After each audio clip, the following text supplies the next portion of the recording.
Hello everyone! Again, welcome na naman dito sa aking YouTube channel. Again, this is Yana. In today's video, syempre, utang sabi pa rin tayo mga beshi. Hindi maubos-ubos nga na reviews natin. Pag-share ko ng aking honest review sa iba't ibang mga loan app. Para bago nyo masubukan nga, at least meron kayong idea, okay?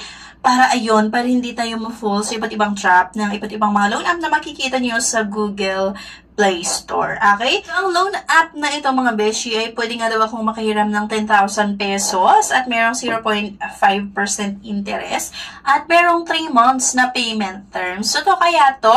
Pero ayan na nga, bago natin pag-usapan, panoorin nyo muna ito. No time to apply for a bank personal cash loan? Yana's here to help you. I assist pre-qualified clients with basic monthly income at least 25,000 per month. Hassle-free at walang fee. Lahat ng process sa bank gagawin. 2 to 5 banking days lang approval. Loan up to 2 million.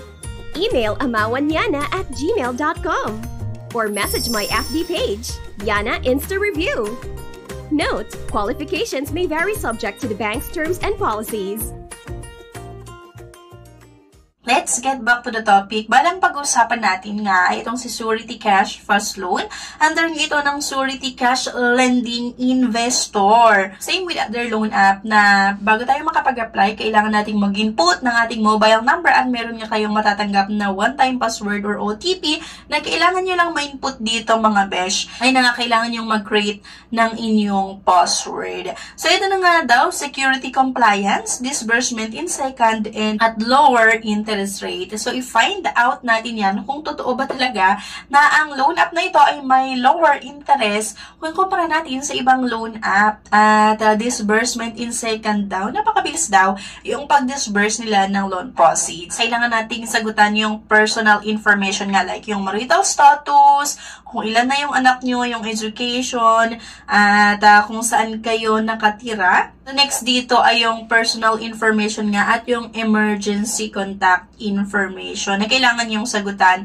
At syempre, hindi nawawala yung pag-upload natin ng isang valid government ID. Okay? So, dito daw ay tumatanggap sila ng UMID, ng driver's license, ng SSS, TIN, Passport, PhilHealth ID, PhilSys, at yung PRC ID. So, agad-agad, kailangan yung ilagay kung saan nyo gustong matanggap yung loan proceeds. So, sa akin, sa GCash. Pero kung wala kayong GCash account, wala kayong mobile wallet, pwede naman daw sa bank. So, kung makikita nyo may nakalagay ng congratulations, application has been submitted successfully.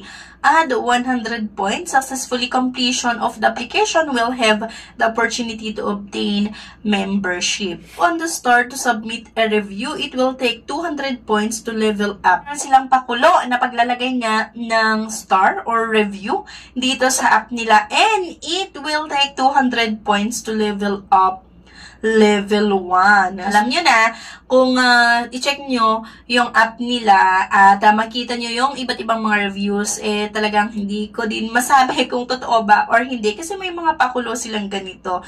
So, nung na-submit nga natin ang aking loan application, merong nakalagay na your order is being reviewed. We are processing your order and may contact you within 24 hours. Please ensure that your phone is open so that we can confirm the loan information with you. Otherwise, you will not be able to get the loan. As a platform supervised by the Financial Supervisory Authority, we guarantee the protection of your personal data. Habang tayo ay nag-aantay mga beshi sa pag-process nitong si Surety Cash ng ating loan application, panoorin niyo muna ito. If declined sa bank and other loan apps, pwede niyong subukan yung ibang options. See the links sa description at sa comment section below. Click the link and apply. Disclaimer, try or apply at your own risk.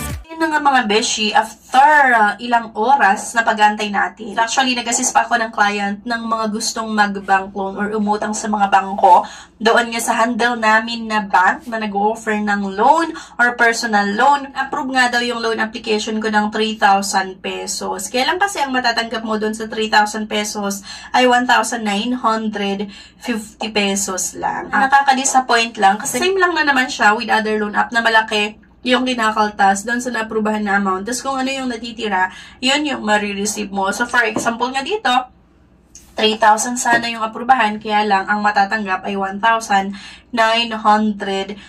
pesos. Kaya hindi ko tinuloy yung pag-a-apply dito or kunin yung loan proceeds kasi nga mataas yung interest and processing fee niya. Okay? So, nasa sa inyo pa rin kung gusto nyong subukan itong si Surety Cash pagkatapos nyo na mapanood yung buong video natin. Kung ako yung tatanungin nyo, hindi ko siya nire-recommend sa inyo due to interest rate nga na mataas and same with processing fees or yung mga service fees nila. Okay? So, yun na nga, 3,000 na maaprubahan ay ang matatanggap mo lang ay halos nasa 1,900 nga dahil sa interest and processing fees na kinakaltas nila. Okay? So, nasa sa inyo pa rin kung gusto niyo siyang subukan at kung sakaling meron kayong na-experience sa loan app na ito, maaari nga sa mga customer service nila, sa kanilang collector nga or sa kanilang agent, or kung nag-post yung inyong loan application, tas may mga na-experience kayo dito kay Surety Cash, sana i-comment nyo yan para malaman ng mga iba. Mabigyan natin ng babala yung mga iba na nagbabalak palang subukan na umutang sa ganitong pautangan online or sa loan app na ito, diba? Para at least makatulong tayo sa kanila. Magkaroon sila ng idea bago nila subukan. So, ayan, sana may nakuha kayo na idea sa video na ito. Please don't forget to click the subscribe button. Sana i-like nyo yung video at i-share nyo na rin. Thank you guys for watching and bye-bye. If declined sa bank and other loan apps, pwede nyong subukan yung ibang options. See the links sa description at sa comment section below. Click the link and apply.